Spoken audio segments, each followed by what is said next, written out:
अल्हम्द।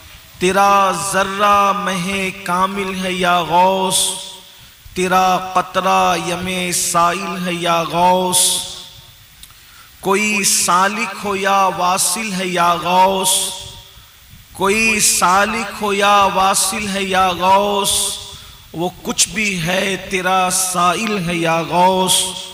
तू अपने वक्त का सिद्दीक अकबर, तू अपने वक्त का सिद्दीक अकबर, गनियो हैदरो आदिल है या गौस, गनियो हैदरो आदिल है या गौस। सहाबियत, फिर ताबियत, फिर आगे कादरी मंजिल है या गौस। उलूहियत ही एक अहमद ने न पाई, नबूवत ही से तू आतिल है या गौस, नबूवत ही से तू आतिल है या गौस।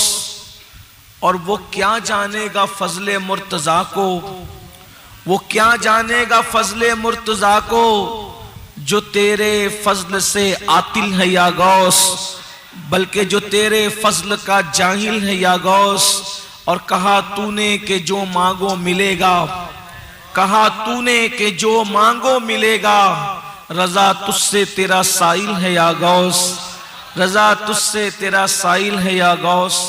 आज की ये महफिल उर्स सरापा कुद्स की शहजादे गौसे पाक हुजूर सैयदी सरकार सैयद साहिबुद्दीन जिलानी बगदादी रदी अल्लाह तबारक व ताला अन और हजरत खाला अम्मा रहमतुल्लाह अलैहा, इन दो हजरात का ये उर्स सरापा कुद्स है।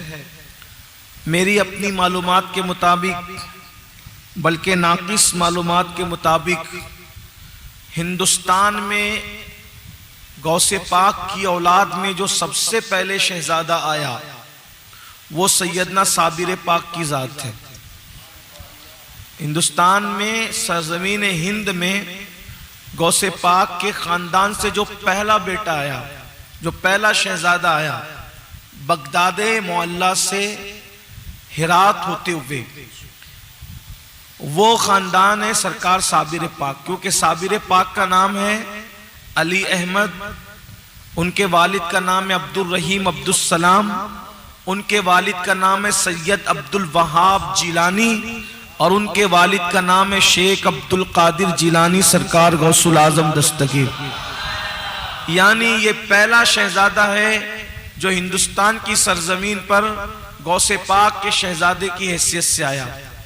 और बगदाद से जो गौस पाक का आखिरी शहजादा हिंदुस्तान आया उसको दुनिया सैयद साहिबुद्दीन जिलानी के नाम से जानती। ये एक तसलसल है, इसलिए कि गौसे पाक के खानदान के बहुत से लोग हिंदुस्तान आए। किसी को आए हुए 600 साल हो गए, किसी को आए हुए 500 साल हो गए, किसी को आए हुए 300 साल हो गए। सबसे करीब जो खानवादा हिंदुस्तान की सरजमीन पर आया है वो खानवादा सैयद साहिबुद्दीन जिलानी रहमतुल्लाह अलैह का खानवादा है, जिनके चेहरे मिंबर पर आप उनकी जियारत कर रहे हैं। चूंकि उर्स का मौका है और मुझे ये हुक्म है, मेरे अजीज भाई हजरत मौलाना गुफरान कादरी साहब ने मुझे ये हुक्म फरमाया कि आपके लिए उन्वान शान औलिया है। और तो मेरा जहन कुछ और तरफ काम कर रहा था, लेकिन कोई मुश्किल बात नहीं, इसलिए कि गौसे पाक के खजाने में कोई कमी नहीं है और मुझे हुक्म है, तो मैं उसी मुनासिबत से अपनी गुफ्तगू को आगे बढ़ाना चाहता हूँ। सबसे पहले आया करीमा की जो मैंने तिलावत की है, उस आया करीमा के ज़िम्न में आपको ये बात अर्ज करना चाहता हूँ कि उर्स का मकसद न धमाल है न धूम है। उर्स का मकसद न धमाल है न धूम है न हुजूम है। उर्स का असल मकसद ये है कि जिस बुजुर्ग का उर्स हो उन्होंने जो आखिरत की फिक्र की है वो तसव्वुर आखिरत आने वाले ज़ाहिरीन के दिलो दिमाग के अंदर बिठाया जाए। ज़ाहिरीन को पता चले कि जो लोग दुनिया के लिए जीते हैं, जो लोग तख्त ताज के लिए जीते हैं, जो लोग इज्जत के लिए जीते हैं, बाजारी इज्जत के लिए जीते हैं, जो लोग दौलत के लिए जीते हैं, जो लोग सियासत के लिए जीते हैं, जो लोग दुनिया के अंदर अपनी जात के लिए जीते हैं, वो लोग ऐसे दफन होते हैं कि उनका नाम लेने वाला कोई नजर नहीं आता। मगर वो लोग जो आखिरत की तैयारियां करते हैं, जो लोग रातों को नफ्स के लिए सोते नहीं बल्कि अल्लाह के लिए जगते हैं, जो अल्लाह के लिए जगते हैं, जो अल्लाह से मोहब्बत करते हैं, जो जात के लिए नहीं बल्कि वादहू ला शरीक के लिए जीते हैं, जो अपनी झूठी बाजारी इज्जतों के चर्चे नहीं करते बल्कि जो इस्लाम के डंके बजाते हैं, खुद को मिटा देते हैं और अपनी आखिरत को संवार लेते हैं, तो अल्लाह रब्बुल इज्जत उनको इतना बुलंद कर देता है कि जमीन में सोने को सदियां बीत जाती है तो भी उनकी अजमतों के डंके बजते नजर आते हैं। इसका बयान सबूत आप बगदाद से लेकर हिंदुस्तान तक के देख ले। अरे बगदाद में सल्जूकी बादशाहों की कब्रें भी हैं, वहां चिड़िया गंदगी करती है, और बगदाद में अब्दुल कादिर जिलानी का मजार भी है जहां पर उस शाह का हुजूम नजर आता है। बगदाद में वो भी सो रहा है जिसने मूसा काजिम पाक को जंजीरें डलवाकर मदीने से पैदल बगदाद बुलाया था।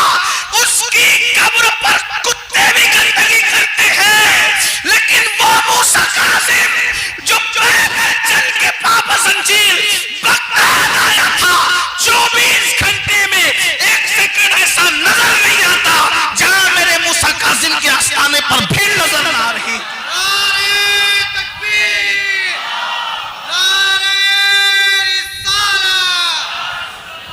ये तसव्वुर दिया जा रहा है कि जो यार को मना लेता है फिर यार मखलूक को उसके कदमों में डाल देता है।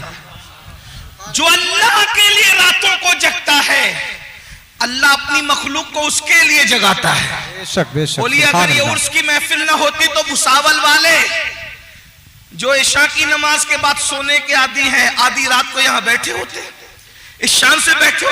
कुदरत की शान तो देखो। साहिबुद्दीन तू मेरे लिए जागता रहा, मैं अपने बंदों को तेरे लिए जगाता रहूं। सुभान अल्लाह। तू मेरी मोहब्बत का दम भरता रहा, मैं अपने बंदों को तेरी मोहब्बत में लगा दूंगा। मेरे आका अलैहिस्सलातु व तस्लीम के प्यारे दीवानों, ये फलसफा है। दिल्ली में देख लो जाकर के, अल्लाह अकबर के कब्रें वहां पर बहुतों की मौजूद है। नाम लो तो लोगों को तकलीफ होती है, लेकिन कब्रें बहुतों की मौजूद है। फुला की है, फुला की है, फुला की है, फुला की है। बादशाहों की कब्रों पर अल्लाह अकबर हुकूमत में मरम्मत करते करते थकती है, कोई जाता नहीं, बल्कि अल्लाह अकबर, मैं कोई हिकारत से नहीं कहता लेकिन बात इबरत के लिए कह रहा हूं। शाहजहां के किरदार अपनी जगह है, लेकिन इतना जरूर अर्ज करूंगा, ताजमहल में सोने वाले पर भी कोई फातिहा नहीं पड़ता, मगर ये बुजुर्गों के अंदर है क्या जो बगैर गुंबद के भी जंगलों में आसूदा खाक होते हैं और वो जंगल में भी मंगल मनाया जाता है। आपने किसी बादशाह का भी उर्स मनाते हुए देखा है? अल्लाह अकबर। लेकिन ये फकीरों के उर्स मनाए जाते हैं, और हद तो ये है कि फकीरों की, अल्लाह वालों के, अल्लाह के दरवेशों के उर्स मनाए जाते हैं। इनके उर्सों को खत्म करने के लिए कितनी अरूसों ने एड़ी से चोटी तक का जोर लगा दिया। जुमले की नुदरत पर तवज्जो चाहता हूं, अगर ये मैं बात दिल्ली में कहता तो लोग इससे महजूज होते। इन उर्सों को खत्म करने के लिए कितनी अरूसों ने एड़ी से चोटी तक का जोर लगा दिया, लेकिन वो सारी अरूसें बेवा हो गई, मगर उर्सों की रौनक कभी भी बाकी और क़यामत तक बाकी रहे। नारे तकबीर, नारे रिसालत, नारे हैदरी, सैयद अमीनुल कादरी साहब किबला। वाह, तंजीमें वजूद में आई और उर्सों को खत्म किया। लोग कहते हैं कि ये अहले सुन्नत अल्लाह वालों को हद से बढ़ाते हैं, हद से बढ़ाते हैं, अल्लाह से मिलाते हैं। हम कहते हैं अल्लाह से क्या मिला सकते हैं, लोगों को हजम नहीं होती बातें। हम कहते हैं अल्लाह की शान बिदतियों से सुनते हो और औलिया अल्लाह की शान अहले सुन्नत से सुनते हो, इसीलिए तुमको लगता है कि वली को अल्लाह से मिला दिया। अरे अल्लाह की शान भी हमसे सुनो, वलीउल्लाह की शान भी हमसे सुनो, तो तब तुम्हें पता चले कि अल्लाह की शान क्या है। अल्लाह से कोई किसको कैसे मिला सकता है। बात तो इतनी है कि जब अब्दुल कादिर जिलानी की शान का ये आलम है कि फरमाते हैं वमा मिनहा शुहूरुन और दुहूरुन, कि सारे महीने और साल मेरी बारगाह में हाजिरी देते हैं। जब अब्दुल कादिर का ये आलम है तो कादिर की शान का आलम क्या। नारे तकबीर, नारे रिसालत, नारे रिसालत। सुभान अल्लाह, सुभान अल्लाह। एक खैर वाह, खा वाह, वाह, वाह। एक खैर खा मुझसे कह रहे थे अब्दुल कादिर साहब की शान आप इतनी ना बयान किया करो कि शिर्क होने लगे। मैंने कहा अब्दुल कादिर ही कहता हूं, यही तो शिर्क की काट है। जिसको अब्दुल कादिर कह दिया फिर वहां शिर्क कैसा। जहां अब्दुल कादिर कह दिया शिर्क कैसा। वो कहा ये कैसे हो सकता है कि चांद भी किसी की बारगाह में हाजिरी देने के लिए आए, महीने और साल भी किसी की बारगाह में हाजिरी देने के लिए आए। मैंने कहा तुझे अकल नहीं है अल्लाह के बंदे।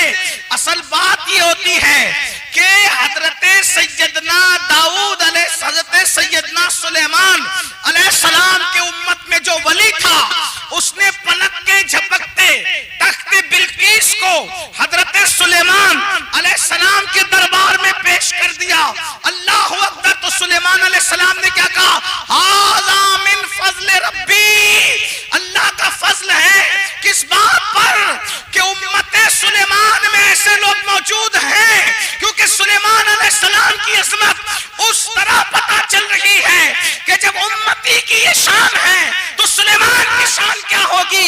क्योंकि जिस उम्मत का वली, जिस नबी की उम्मत का वली जो करामत दिखाता है ये उसकी अपनी नहीं होती, बल्कि वो नबी का हकीकत में फैजान होता है। तो नबी जितना पावरफुल होगा उस उम्मत का वली उतना पावरफुल होगा।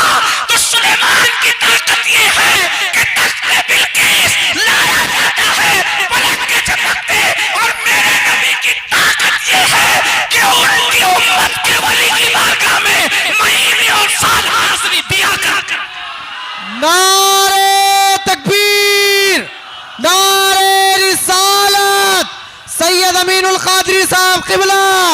सुभान अल्लाह, सुभान अल्लाह। जिंदाबाद। शान सुलेमान तख्ते बिल्किस को समेट कर ला रही है और शान मुस्तफा शान के टुकड़ों को करके बता रही है कि हम सिर्फ तख्त और ताज को कदमों में नहीं लाते, हम तो चांद के टुकड़े करने वाले। मुस्तफा जाने रहमत की ताकत है, जहां चांद पर भी तसर्रुफ है और सूरज पर भी तसर्रुफ है। शान सुलेमान अपनी जगह, लेकिन जितनी करामतें चाहे गौसे पाक की हो, गरीब नवाज की हो, साबिर पाक की हो, है किसी नबी की उम्मत में ऐसा वली जो खुद का जनाजा खुद पढ़ा है? जो खुद का जनाजा, किसी नबी की उम्मत में ऐसा वली न मिलेगा। मेरे दोस्त ने कहा मत बोला कर यार, लोग मजाक उड़ाते हैं। मैंने कहा 100 साल से इन्होंने नबी की शान का मजाक उड़ाया। हमने जो रिवायत पढ़ी कहा मौजू है, ज़ईफ है, मौजू है, ज़ईफ है। तो क्या हमने शान नबी बयान करना छोड़ दिया? मुनाफिकीन तो रोज़े अव्वल ही से मजाक उड़ाते रहे। मुनाफिकीन तो रोज़े अव्वल से, इनके मजाक उड़ाने से क्या हम अपने बुजुर्गों की अजमत बयान करना छोड़ देंगे? नहीं, इसलिए कि हमारा अकीदा है। जब हमारे गौस ने कह दिया वमा मिनहा शुहूरुन औ दुहूर, कि महीने और साल मेरी बारगाह में हाजिरी देते तो देते हैं। और हमारे इमाम, और ये भी कहता हूं किसी को ये पहाड़ लगता है तो लगे, मैं कहता हूं ये चीज छोटी है, गौसे आजम की अजमत इससे बड़ी है, मुर्शिद गौसे पाक का मकाम इससे बड़ा है। वो कहते हैं ये कैसे हो गया? हमने कहा कुछ लोगों को ये समझ में नहीं आया सैयद साहब। मैंने कहा बच्चों जो समझ में ना आए उसी को तो करामत कहते हैं, जो समझ में है उसको तकरीर कहते हैं, जो समझ में है उसको तकरीर कहते हैं, जो समझ में ना है उसको करामत कहते हैं।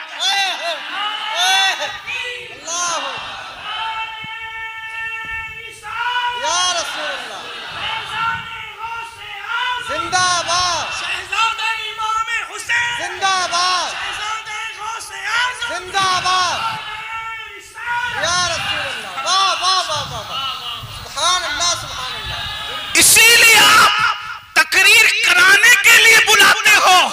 क्या कभी आपने किसी को करामत दिखाने के लिए बुलाया?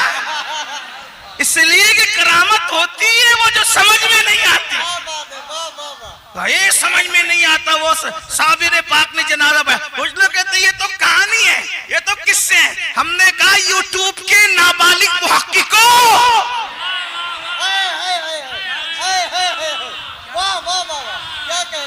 आप अगर इसको कहानी किस्सा कहते हैं तो भले ही कहते रहे, हम अपने अकीदे में इसको हक जानते हैं कि गौस पाक का एक शहजादा ऐसा भी था जिसने अपना जनाजा खुद पढ़ाया है। उसको दुनिया अली अहमद साबिर क्लियर कहती है।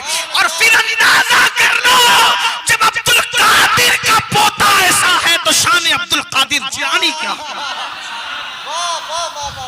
और मेरे इमाम ने तो कहा है तेरा जर्रा। अब आइए इमाम की तरफ चलते हैं। लोग कहते हैं कि वो मौलाना अहमद रजा को क्या आता था, वो तो बेचारे सिर्फ मौलवी थे। मेरे खुदा की कसम, जिस दिन उस मौलवी की हकीकत पता चल गई लोगों को, सारी दुनिया उस मौलवी को मौलाए रोम कहने पे मजबूर होगी अपने जमाने। हाँ, सारी दुनिया अपने दौर का उसे मौलाए रोम कहने पे मजबूर होगी। क्या कहते, तेरा जर्रा महे कामिल है या गौस। खानदान गौसियत को मामूली न समझा। तेरा जर्रा जो गौसे पाक का जर्रा है, अहले सुन्नत के अकीदे की तर्जुमानी, और वो क्या है, महे कामिल है। जर्रा महे कामिल है या गौस, तेरा जर्रा, तेरा सबका जर्रा नहीं, सिर्फ तेरा, तेरा जर्रा महे कामिल है या गौस, तेरा जर्रा महे कामिल है या गौस। और फिर कहते तेरा कतरा यमे साइल है या गौस। जो आपका कतरा है, जो आपका कतरा है वो क्या है, वो समुंदर को भीग देने वाला है। आए आए, जो तेरा कतरा है समुंदर उससे भीख मांगता है। जिससे समंदर भीख मांगा करे उसे कतरे अब्दुल कादिर जिलानी कहते हैं। जब कतरे की ये शान है तो शान अब्दुल कादिर जिलानी क्या। इसीलिए मेरे मुर्शिद गौसे पाक ने फरमाया, किसी को मुझ पे कयास न किया करो, और किसी को, यानी मुझे किसी की तरह मत समझो और किसी को मेरी तरह मत समझो। किसी को मेरी तरह मत समझो और मुझे किसी की तरह न समझो। हम माजरत खाना अंदाज में बात करने के आदी नहीं है। हमारा मसलक ये है तो ये है। और गौसे पाक का फरमान इमाम अहले सुन्नत ने नकल फरमाया। गौस पाक कहते हैं, मैं जो कहा करूं उसकी तस्दीक किया। इसीलिए आला हजरत का तरीका यह है, जहां गौस पाक का कौल लिखते हैं फौरन नीचे लिखते हैं, ए नबी के बेटे मैं इसकी तस्दीक करता हूं, आप सच्चे में इसकी आपने जगह जगह लिखा। इसीलिए आप भी जब गौस पाक का फरमान सुना करें तो आप भी कहा करें, नबी के बेटे हमारे मुर्शिद आपकी बात की हम तस्दीक करते हैं। कहते जो मेरी बात की तस्दीक न करे, अब सुन लो आगे, गौसे पाक फरमाते जो मेरी बात की तस्दीक न करे ये उसके लिए दुनिया की भी बर्बादी का सबब है और आखिरत की भी बर्बादी का सबब। तो ये जो गौस पाक की शान को कहानियां किस्सा कह के मजाक उड़ाते हैं ना, तो इनकी दुनिया भी बर्बाद है, आखिरत भी। लिख ले आज न कल सही, बर्बाद है, बर्बाद रहेंगे। इसलिए कि ये शान अब्दुल कादिर जिलानी का मजाक उड़ा रहे। ये समझते क्या है, गौस पाक के मुतल्लिक मेरे इमाम कहते हैं कि मिट गए। ये मनकबत में शेर लिखा है मेरे इमाम, अदा के बख्शिश में। लोग इसको नात में पढ़ते हैं, पढ़ सकते हैं, कोई कुरान की आयत तो नहीं है कि आप उसको इधर उधर कर दे तो मुजरिम हो जाए। लेकिन बहरहाल बताना ये चाहता हूं कि इसकी नुदरत ये है कि इसको मेरे इमाम ने मनकबत में लिखा है। और वो यूं लिखते हुए आए, वरफाना लका जिक्रक का है साया तुझ पर। ये भी नात में लोग पढ़ते हैं। हुजूर पर वरफाना का साया नहीं है, हुजूर के लिए डायरेक्ट है। वरफाना लका जिक्रक का साया नहीं है, वहां के लिए डायरेक्ट, उनके लिए वो डायरेक्ट है। और वो जो डायरेक्ट है इसलिए कि जो खुद बेसाया हो उस पर कौन सा साया, जो खुद बेसाया हो। साया तो यहाँ है जो नबी का साया बनकर पैदा हुआ है। मुस्तफा के तने बेसाया का साया देखा, जिसने देखा मेरी जान जलवे ज़ेबा तेरा। मुसावल के सुन्नियों को मैं सुभान अल्लाह कहने के लिए नहीं कहूंगा।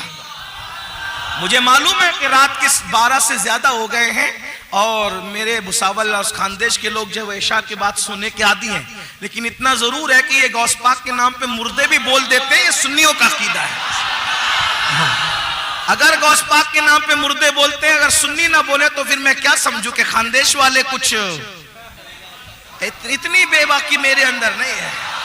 हाँ, वरफ़ाना लका ज़िक्रक का है साया तुझ पर, इसलिए कि तेरे जग के लिए तो डायरेक्ट है वरफ़ाना लका ज़िक्रक, लेकिन जो नबी के लिए वरफ़ाना लका ज़िक्रक कहा है, उसका साया, उसकी बरकतें, उसका फैज़ान अगर किसी को मिला है तो वो साया मुस्तफा, माया इस्तफा हजरत सैयदना गौसुस सकलैन शेख अब्दुल कादिर जिलानी को मिला है।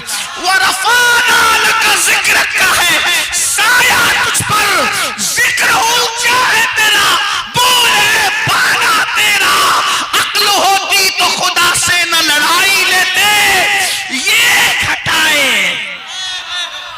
और ये घटाए उसे मंजूर बढ़ाना तेरा, और मिट गए मिटते हैं मिट जाएंगे आना तेरे, न मिटा है न मिटेगा कभी चर्चा तेरा। और उसके बाद दूसरी जगह का अल्लामा खैर है, अल्लामा खैर है, ऐ गौस वो तीखा तेरा, मर के भी चैन से सोता नहीं मारा। क्या मतलब, क्या मतलब? किसी को आपने खंजर मार दिया, मारना मत, मिसाल दे, मार किसी को, किसी ने खंजर मार, तड़प रहा है, तड़प रहा है, जब तड़प रहा है मर गया तो बोलो वो खंजर जो मारा था उसके दर्द से तड़प रहा था, अब उसको दर्द होगा? बोले बोले अगर होगा तो बोलो, नहीं होगा तो नहीं बोलो, जो वो बोल दो भाई, क्या होगा? नहीं होगा। कोई कैंसर के मर्ज में था, तड़प रहा था, मर गया तो बोलो कैंसर का मर्द का दर्द होगा? यानी मरने वाला हर दर्द से सुकून पाके चैन से सो जाता है। लेकिन हमारे अकीदे में हमारा इमाम कहता है, गौस पाक तू वो है मेरे राजा, ओ मेरे दूल्हा तू वो है, ओ हसन के चांद तू वो है, ओ हैदर करार की जान तू वो है, जिसे तू मार दे वो मर के भी कभी चैन से नहीं सो सकता। अब आप कहेंगे कि ये भी किसी को मार सकते हैं, इसलिए कि हर दो जुमले पे तो एतराज आता है ना। अब मारने वाली जात तो अल्लाह की है। हाँ, तो फिर ये क्यों कहते फिरते हो कि कोविड में तो इतने मार दिए गए, फुला जंग में तो अंग्रेजों ने उतनों को मारा, फुला जंग में तो मुगलों ने उतनों को मारा। और तुम्हारे मुगलों को मारने पर फतवा नहीं, अंग्रेजों के मारने पे फतवा नहीं, कोविड में डॉक्टरों के मारने पे फतवा नहीं, और गौस पाक के मारने पर कौन सा फतवा आता है? तो वहां जो तावील तुम अंग्रेजों के लिए करते हो वही तावील हम करते। कहा जरिया कोई बनता है, मारने वाली जात तो अल्लाह की है ना। तो थोड़ा सा जरा अताई और मुझे वो अताई और जाति का भी फर्क समझ लिया करे, इतनी बदजाती न किया करे। अताई और जाति का फर्क किया करे, इतनी बदजाती न किया करे। हर एक बात में कहते हो तुम के तू क्या है, तुम ही कहो ना कि ये अंदाजे गुफ्तगू क्या है। ये क्या बातें करते हो?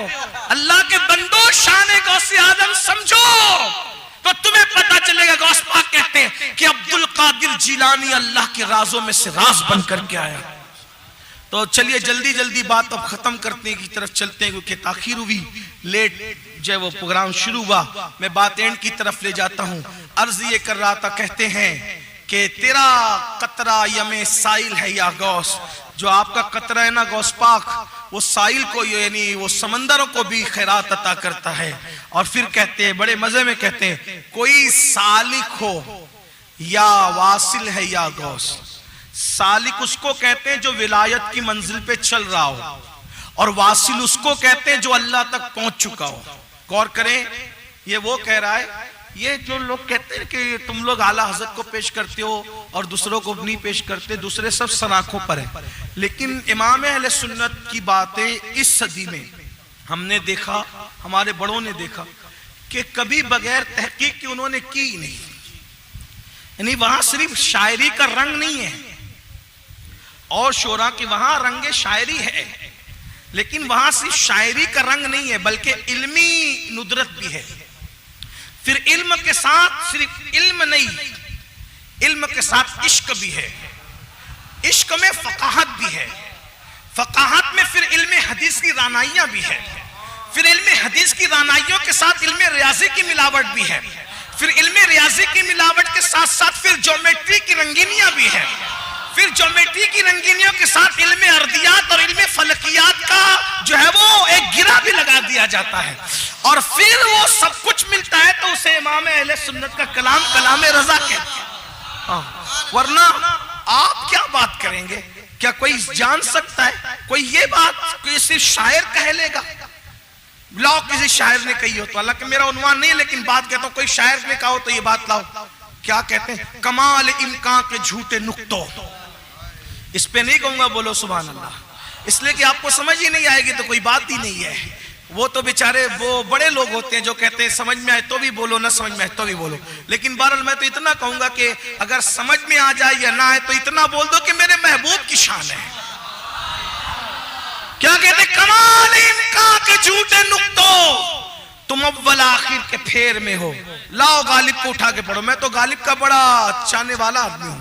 मैं तो लोगों को कहता हूं कि गालिब हर जगह गालिब है। ऐसा अजीम वो अपने जमाने का अदीब है कि जब लोगों ने गालिब से कहा, गालिब इतनी तुमने गजलें लिखी, जरा रसूलुल्लाह की कोई नात लिख दो, तो गालिब ने हुजूर की नात तो लिखी लेकिन मक्ते में कमाल कर दी। मैं कहता हूं कि उसकी सारी जिंदगियों के गुनाह एक पल्ले में रखे जाएं और ये दो मिसरे गालिब के एक पल्ले में रखे जाएं तो इंशाअल्लाह उम्मीद है कि गालिब की निजात के लिए दो मिसरे काफी होंगे।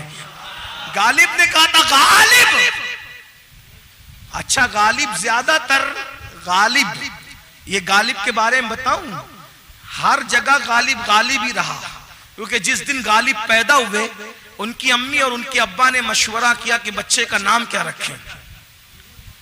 जिसलिए कि बच्चे का नाम रखने में बड़ा मसला होता है ना, ये रखें कि वो रखें कि वो रखें वो रखें, लेकिन इश्क वालों की बात और होती। माँ बाप दोनों मशवरा कर रहे थे बच्चे का नाम क्या रखें, तो दोनों इस नतीजे में पहुंचे कि एक हस्ती ऐसी है जो हर जगह गालिब हुई है। बदर में वो गालिब, ओहद में वो गालिब, खंदक में वो गालिब, खैबर में वो गालिब। तो कहा वो कौन गालिब है? उसी को कहते हैं असदुल्लाहिल गालिब। तो कहा उस अली के नाम पे अपने बच्चे का नाम रख दो असदुल्लाह गालिब। वो नाम की बरकत थी कि गालिब कहीं मगलूब हुआ ही नहीं। हाय हाय। तो गालिब ने लिखा कलाम, गालिब ने लिखा और लिखने के बाद जब मक्ता लिखा तो गालिब ने मक्ते में कलाम कर कमाल कर कहते हैं गालिब सनाए ख्वाजा बयज़्दा गुज़ाश्तेम। मैं कोई गालिब का मुरीद नहीं हूं लेकिन एक बात जरूर कहूंगा, यहाँ लोग कहते हैं वो तो शराब पीता था। मैंने कहा मौलवी को जो समझ में नहीं आया 14वीं सदी के, वो गालिब को समझ में आ गया। मौलवी अभी तक यही कह रहा है नबी तो हमारी तरह, क्योंकि वो बकरी का दूध दोते थे, और वो जो शराबी जिसको ताना दिया जाता है वो कह रहा है गालिब सनाए ख्वाजा बयज़्दा गुज़ाश्तेम। गालिब सनाए ख्वाजा बयज़्दा गुज़ाश्तेम, आज़ाद पाके मर्तबा ताले मोहम्मद। अरे गालिब नबी की नात अल्लाह ही को सुपुर्द कर दो, क्योंकि अल्लाह के सिवा नबी की हकीकत को कोई जान ही नहीं सकता। जब कोई जान नहीं सकता तो कोई बयान भी नहीं कर सकता। इसी को इमाम अहमद रज़ा कहते हैं, ऐ रज़ा खुद साहिब है कुरान मत्ता है हुजूर, तुझसे कब मुमकिन है फिर मिदहत रसूल। नारे तकबीर, नारे रिसालत, औलादे रसूल, औलादे गौसे आजम। सुभान अल्लाह, सुभान अल्लाह, वाह वाह। मैं गालिब की कोई तौहीन नहीं कर रहा हूं, लेकिन ले आओ कमाल इम्कान के झूठे नुक्तों। गालिब ने कही ये बात नहीं कही। इकबाल जैसा मुफक्किर, हाय हाय, इकबाल फिर इकबाल है। उसका इकबाल कितना बुलंद है। वो आशिक रसूल इकबाल कि जो कभी सैयदों के सामने कुर्सी पे बैठा ही नहीं। हाँ, इकबाल कभी सैयदों के सामने कुर्सी, इतना बड़ा था अंग्रेज उसको सर इकबाल कहते थे। जर्मनी तक जाता था अंग्रेजों की जो वो महफिलों में शिरकत के लिए, लेकिन मैं फिर कह रहा हूं, कोई उस पीर की हैसियत से उसकी तारीफ नहीं कर रहा हूं, लेकिन जो उसने उसकी जिंदगी पढ़ी है। अब मैं तो लोगों को कहता हूं पढ़ना चाहिए, सबकी जिंदगियां पढ़ना चाहिए, इसलिए कि इल्म और हिकमत तलाश करो, हर उन्वान पे पढ़ो, हर सब्जेक्ट पे पढ़ो, हर फर्द बशर को पढ़ो, ताकि कोई तुम्हें चुप ना करा सके, तुम सबको चुप करा जाओ, है ना। मेरे मौला कहते थे ना मिंबर पे बैठ के, सलूनी सलूनी सलूनी। मौला अली कहते थे मुझसे पूछो पूछो पूछो, जो पूछना है पूछ लो, जो पूछना है पूछ लो। लोगों ने बहुत कुछ पूछा, मौला अली ने बता दिया।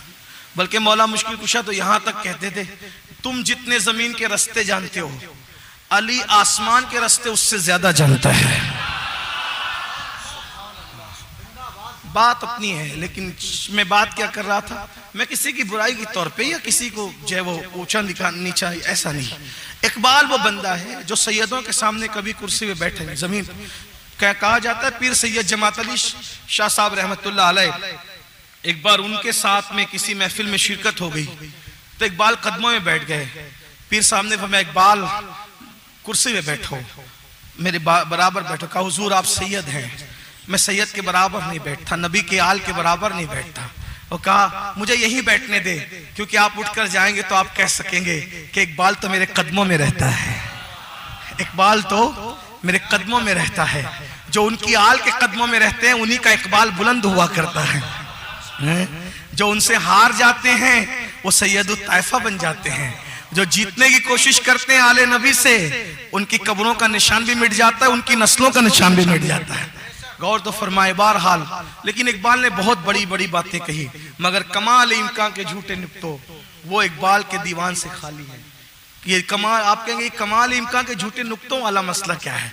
अब मसला ये है कि ये है ज्योमेट्री का फलसफा, जो शायरी में किसी ने बयान किया, जो इकबाल ने नहीं किया, जो गालिब ने नहीं किया, मीर ने नहीं किया, दाग ने नहीं किया।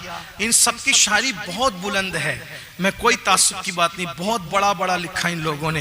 इकबाल ने तो लिखा, मैंने गालिब को पढ़ा, इकबाल भी कहते हो ना ये फूल तो बुलबुल का तरन्नुम भी ना हो, चमने दहर में कलियों का तबस्सुम भी ना हो ना साकी तो फिर मैं भी ना हो, खुम भी ना हो, खैमा अफलाक का इस्तादा इसी नाम से है, बज़्म हस्ती तपिशामादा इसी नाम से है, और कुव्वत इश्क से हर पस्त को बाला कर दे, दहर में इसमें मोहम्मद से उजाला कर दे, कि मोहम्मद से वफा तूने तो हम तेरे हैं, ये जहां चीज है क्या लौहो कलम तेरे हैं। अर्ज किया गालिब ने कि ये जहां चीज है क्या, ये दो मिसरे भी इंशाअल्लाह इकबाल की निजात के लिए अल्लाह करे काफी हो।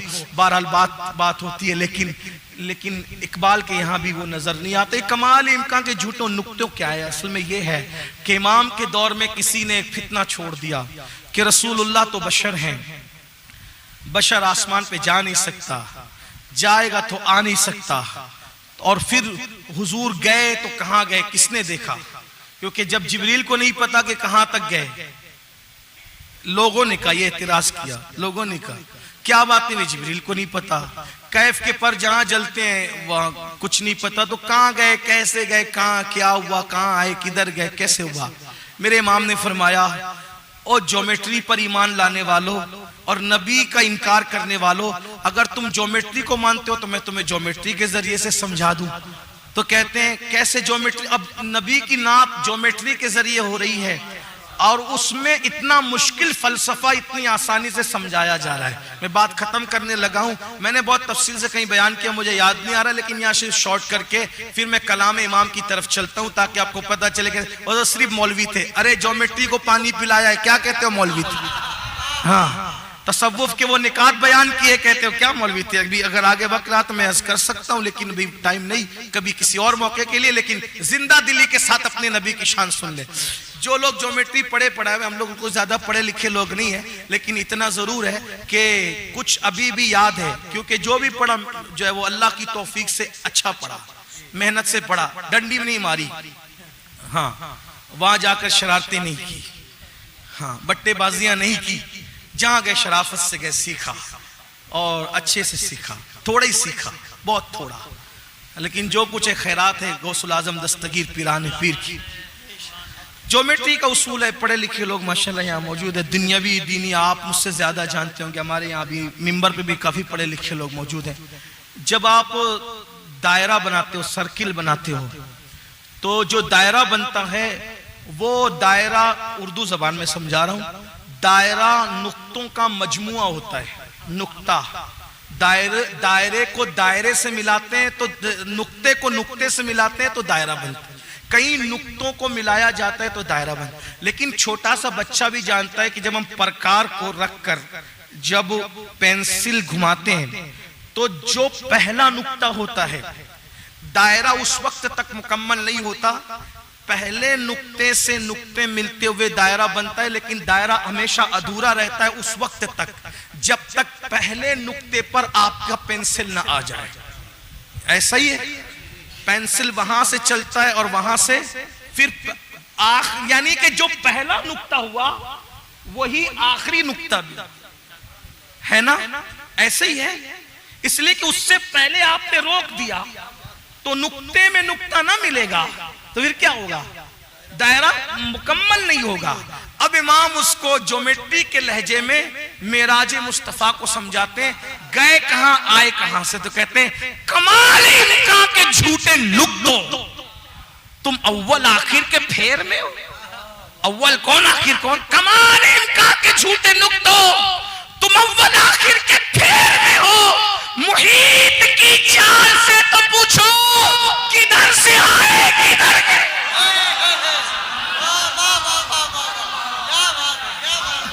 अब तवज्जो करना, किधर से आए किधर से आए किधर से आए किधर गए थे, ये ज्योमेट्री में बयान कर दिया तो लोग कहेंगे अरे ये तो ज्योमेट्री का अल्लामा है, सूफी नहीं है।